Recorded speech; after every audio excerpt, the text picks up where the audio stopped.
Salam dostlar. Bu dersimizde size if, else if ve else yapılarını izah edeceğim. Ben ders 6 adlı yeni bir proje açtım. Öncelikle iki yan xətt koyarak if, else if ve else'nin necə yazıldığını gösterim. Bunlar necə, nə zaman ve harda istifadə olunur, onu bir örnek üzerinden size izah edeceğim. Dostlar, eğer programımızın daxilində, yəni yazacağımız kodların daxilində bir şərt istifadə edəcəyiksə, yəni bir şərtə görə proqramı yazacağıqsa, şərtin doğru ya da səhv olduğuna görə proqramı yazacağıqsa, o zaman if, else if və else şərt operatorlarını, else yapılarını istifadə edirik. Bir örnek üzerinden daha praktik anlamaya çalışaq. Dəyişkən tanımlayaq. Int yaşınız olsun.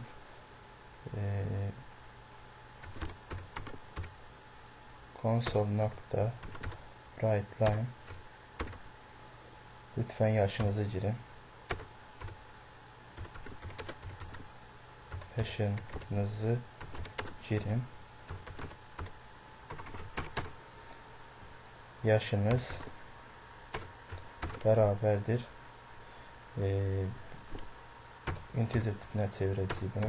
int.parse console.readline.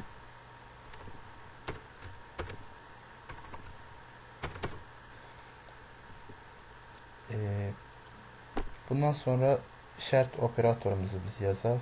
Burada düz yazmadı. Lütfen yaşınızı girin.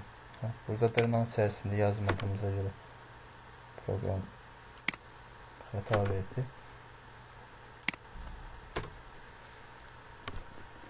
If möhtəzəni açdıq, bağladıq. Yaşınız böyük 8 ise console.writeLine siz yeni yetmezsiniz. Yaşınız böyük 8 ise siz yeni yetmezsiniz diye bir mesaj yazdıracağız ekrana. If yaşınız büyük 15 ise console.writeLine siz gençsiniz.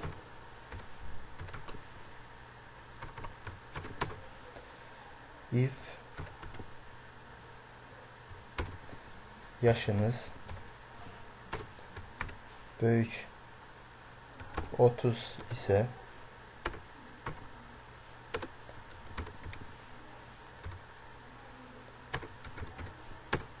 console.writeLine siz orta yaşlısınız.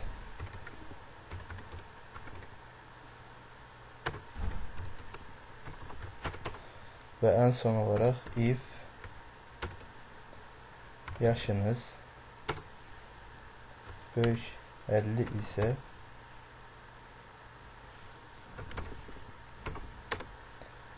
console.writeLine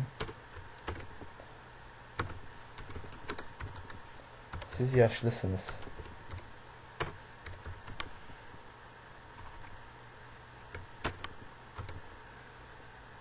Console.read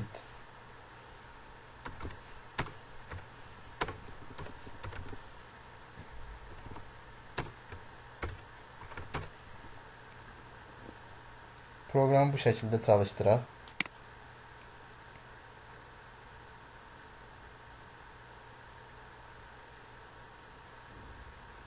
Lütfen yaşınızı girin. Bir yaş girək, məsəl üçün olsun 60 olsun, bütün şərtlərimizi ödəsin. Enter tuşuna bastığımız zaman siz yeniyetməsiniz, siz gəncsiniz, siz orta yaşlısınız, siz yaşlısınız. Gördüyünüz kimi dostlar, bütün şərtlərimiz ödəndiyinə görə, yəni 68-dən, 15-dən, 30 və 50-dən böyük olduğuna görə proqram iflərə tək-tək baxaraq hər birinin doğru olduğuna görə bütün mesajları, bizim yazdırmaq istədiyimiz bütün mesajları ekrana yazdırdı. İndi isə else iflə bunu yazalım. Baxaq görək else iflə ifin fərqi nədir? Öncə if yaşınız 8-dən böyüksə konsol rightline siz yeniyetməsiniz. Bu ifin önünə s yazaq.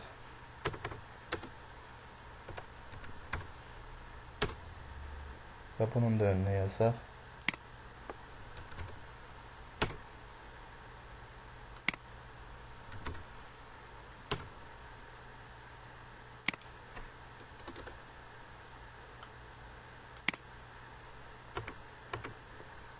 Bu şəkildə çalışdıraq.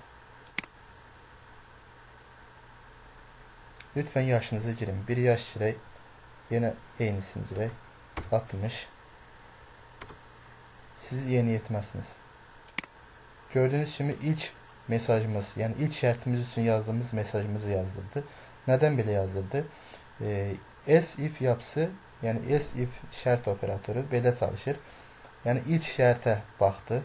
Yaşınız 8-dən böyük, 68-dən böyük olduğu üçün bizim ilk mesajımızı, yəni siz yeniyetməsiniz mesajını ekrana yazdırdı. Əgər bu doğru olmazsaydı, yəni 8-dən böyük olmazsaydı, bir sonraki şərtə baxacaqdı. Bir sonraki şərt doğru olduğu zaman bu şərtə aid mesajı ekrana yazdıracaqdı. Və belə yəni bu şəkildə davam edəcəkdi. Ta yəni şərtimiz doğru olana qədər davam edəcək və doğru olduğu anda o şərtə aid mesajı ekrana yazdırır. Else iflə, yəni else iflə ifin ən böyük fərqi budur. İndi isə bunların sonuna else yapısını əlavə edək. Else yaşınız bunların əksinə olaraq kiçik 8 yazaq. Baxaq görək necə çalışacaq.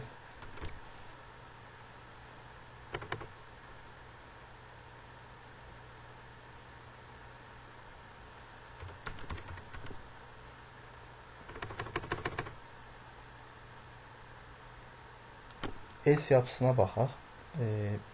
Bunu silək. Else console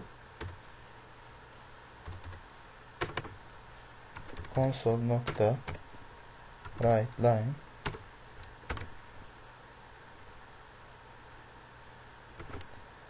siz uşaksınız diye bir mesaj yazdıraq.